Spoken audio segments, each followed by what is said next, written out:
बनाम तेजस्वी यादव, राघोपुर किसकी प्रतिष्ठा बचाएगी?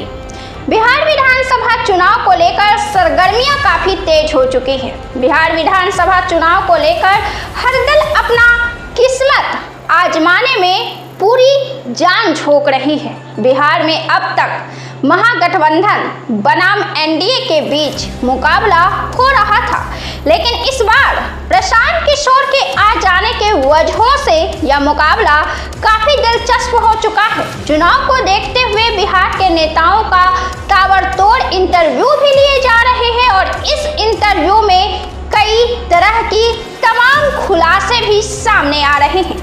बिहार में जनसुराज पार्टी के आने के वजहों से बिहार का माहौल काफी बदल चुका है। राजनीतिक गलियारों में प्रशांत किशोर अपनी एक खास जगह बना चुके हैं। राहुल गांधी ने भी बिहार में आकर अपना जलवा दिखा दिया है। अब प्रशांत किशोर लगातार अपने बयानों से राजनीति सरगर्मी को बढ़ा रहे हैं। प्रशांत किशोर ने कहा था कि अगर नीतीश कुमार मैदान में उतरते हैं तो वे उसी सीट से मैदान में हुंकार भरेंगे, लेकिन वे तो 20 साल से चुनाव लड़ते ही नहीं है।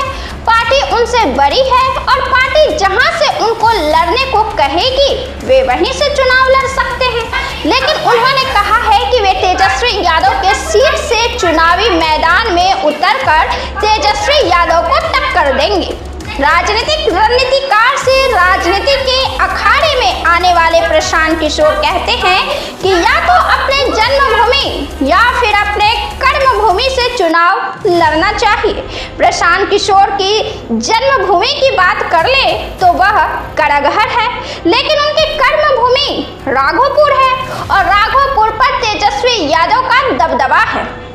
तेजस्वी यादव यहाँ से मैदान में उतरते रहे हैं और अपने विरोधियों को चित करते रहे हैं। वे बिहार के प्रतिपक्ष नेता हैं और बिहार के भावी सीएम के दावेदार भी हैं। ऐसे में तेजस्वी यादव के साथ मुकाबला प्रशांत किशोर का एक बड़ा मुकाबला साबित हो सकता है। एक ऐसा मुकाबला जिसकी रोचकता अंत तक बनी होगी। यह जनता का मुहर होगा। जनता तेजस्वी यादव को अधिक पसंद करती है या फिर प्रशांत किशोर को? अगर प्रशांत किशोर किसी भी अन्य सीट से मैदान में उतरते हैं तो वे मैदान जीत सकते थे, लेकिन तेजस्वी यादव के सीट से मैदान में उतरने से यह बात तो लगभग तय है कि मुकाबला काफी रोमांचक होने वाला है। प्रशांत किशोर के 2 सालों के पूरे मेहनत की परीक्षा होने वाली है।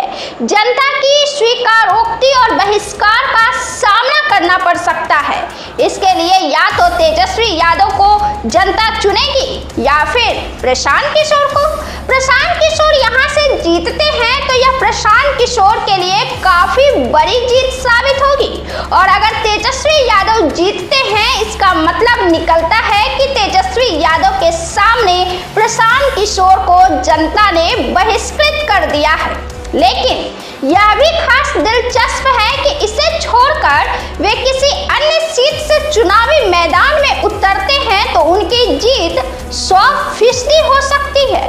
कोई दमदार विरोधी नहीं होगा, लेकिन तेजस्वी यादव के सामने प्रशांत किशोर उतरते हैं तो यह जनता का एक बड़ा जनादेश साबित होगा। यह ऐसी प्रतिष्ठा है जो दांव पर लगी है और इसमें जो हारेगा उसके गूंज बिहार के चुनावी राजनीति के इतिहास में गूंजती रहेगी। राघोपुर का चुनावी इतिहास को अगर हम देखें तो लालू प्रसाद यादव के परिवार का यह गढ़ रहा है। खुद वे इस सीट से 2 बार मैदान फतह कर चुके हैं। इसके बाद उनकी पत्नी राबड़ी देवी इस सीट से 3 बार मैदान फतह कर चुकी है।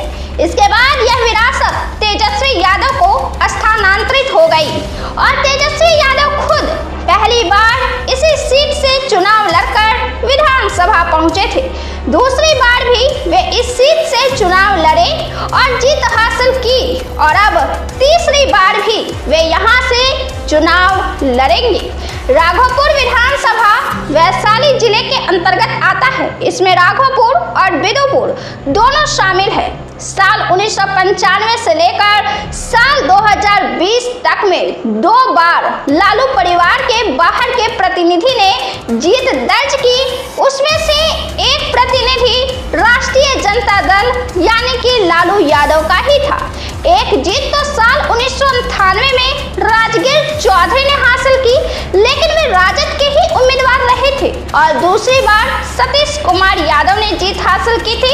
वह साल था 2010 का, जब जनता दल यूनाइटेड ने यहां से जीत हासिल की थी। इस बार भाजपा ने नित्यानंद राय को मैदान में उतार दिया है। पिछली बार तेजस्वी यादव 38,000 से अधिक वोटों से मैदान जीते थे। इसके पहले 2015 में भी वे 22,000 से अधिक वोटों से चुनावी जीत में परचम लहराया था। 2010 में राबड़ी देवी को पहली बार 13,000 वोट से हार का सामना करना पड़ा था। इस वीडियो में इतना ही।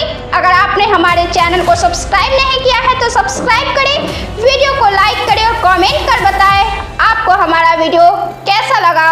बहुत बहुत धन्यवाद।